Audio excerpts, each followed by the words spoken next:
Hi, my name is Karen Bird and welcome to my presentation on supply chain alignment. Today I'm going to discuss supply chain alignment, including how strategy can maximise performance. So what is supply chain alignment? For supply chain alignment to exist, there must be alignment between each firm's supply chain strategy and those of its supply chain partners, both internal and external. Thus, supply chain alignment results in a fit in terms of objectives, structure, and processes within and between different functions and members in a supply chain. So why should supply chains be dynamic? In today's modern world, organisations need to be more agile and flexible in order to respond to opportunities and threats. Being able to adapt to a dynamic environment will create competitive advantage, resulting in customer satisfaction. The use of autonomous vehicles in the mining industry is an example of being agile and flexible to maximise opportunities such as resource allocation and efficiency.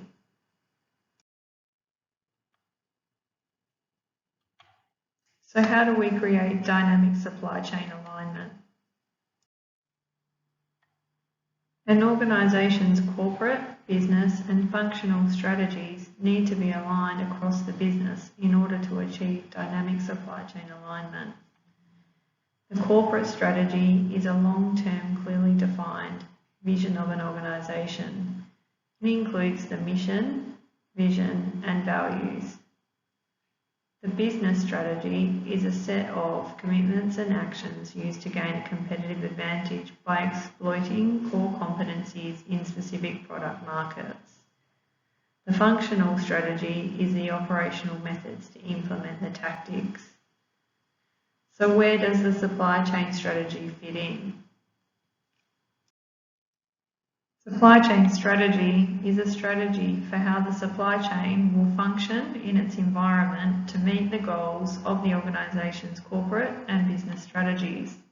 The supply chain strategy needs to be aligned internally and externally in order to be successful.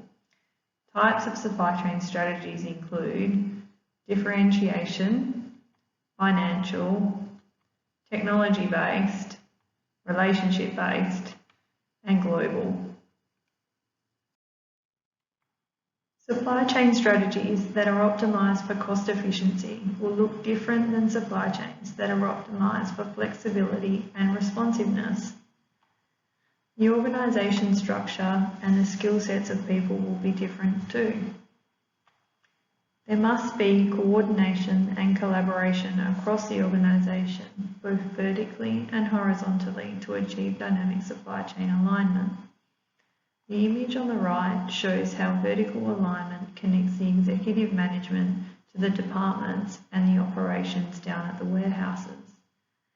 In addition, the image shows the horizontal alignment where supply chain alignment can be achieved through the coordination and collaboration of the different departments from design through to production, logistics, marketing and sales. If there is a disconnect between the different levels of strategy across the business, then it is difficult to achieve supply chain alignment. So what are the components for internal alignment?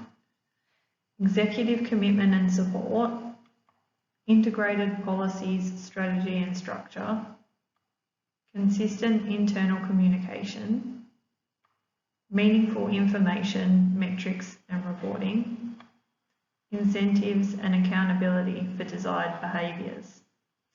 It's not only internal alignment that needs to exist, external alignment between all supply chain partners is really important.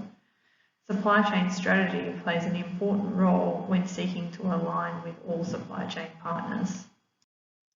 So to provide a real-world example of internal supply chain alignment, I've used the Ford Motor Company as an example today.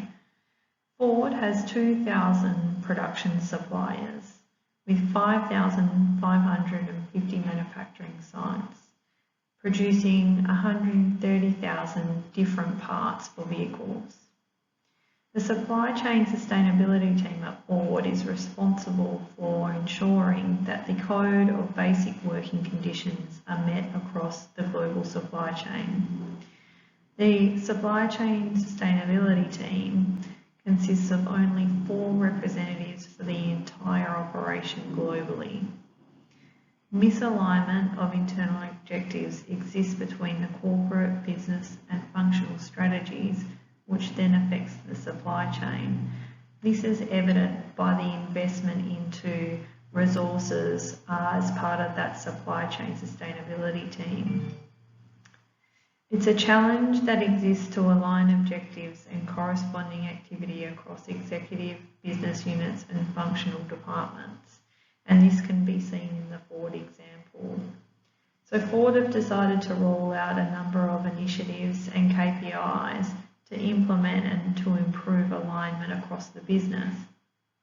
These include reporting to Executive Committee to raise awareness and get buy-in regarding the Code of Basic Working Conditions.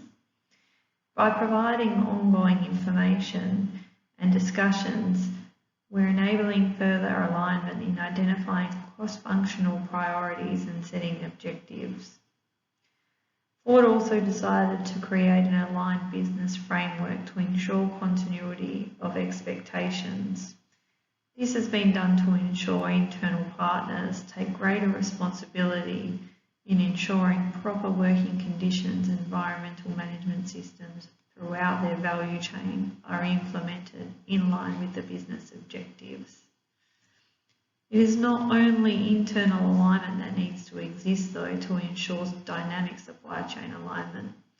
We need external alignment between all supply chain partners in order to achieve this. Supply chain strategy plays an important role when seeking to align supply chain partners. Supply chain alignment requires a fit of objectives, structures and processes within and between all firms in the supply chain.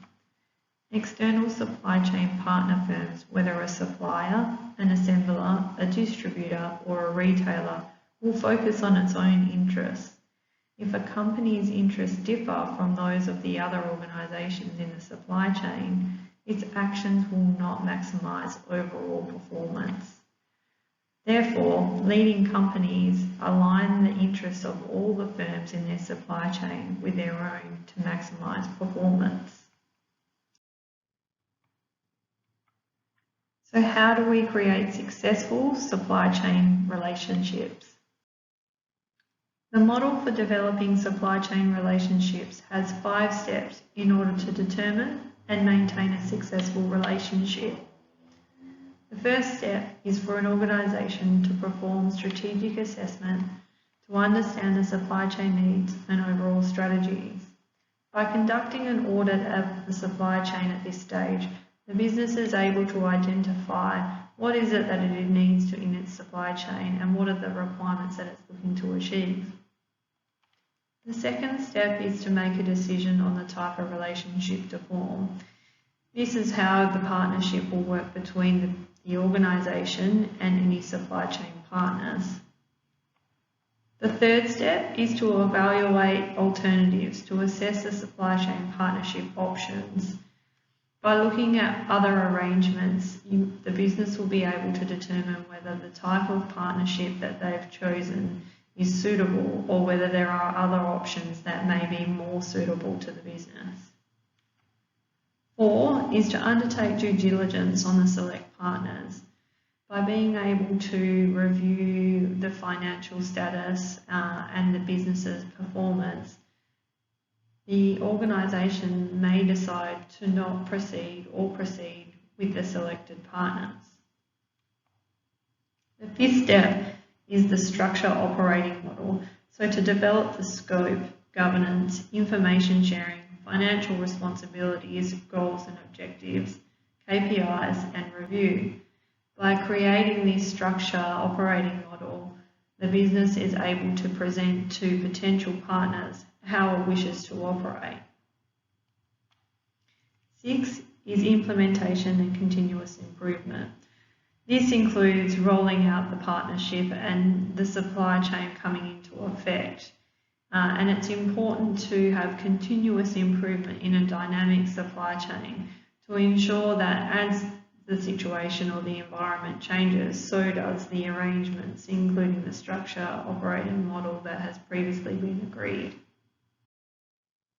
So, how to create supply chain alignment?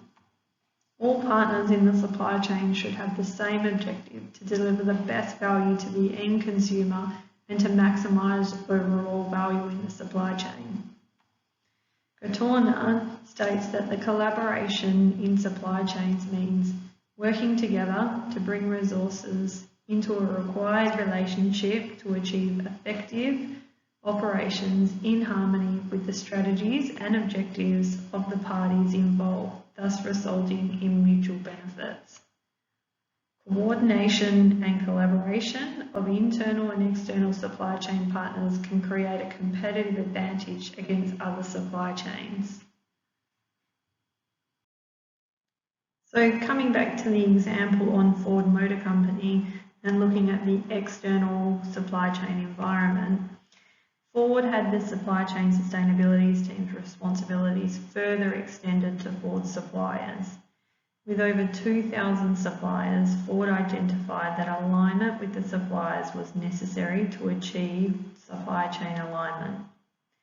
Therefore, the internal initiatives such as reporting to executive and aligned business framework were also rolled out to suppliers to take greater responsibility in ensuring proper working conditions and environment management systems throughout their supply chain. In addition, supplier scorecards tracking performance were implemented with suppliers to improve supply chain alignment. A prerequisite to creating dynamic supply chain alignment is the availability of information so that all of the firms in a supply chain have equal access to forecasts, sales data and plans. Companies must align incentives so that when companies try to maximise returns, they also maximise the supply chain's performance. So in summary, an organisation's vertical and horizontal structure needs to be aligned to achieve corporate, business and functional strategies. Internal and external supply chain strategies need to be aligned to achieve supply chain alignment. Being flexible and responsive results in organisations being able to respond to dynamic environments.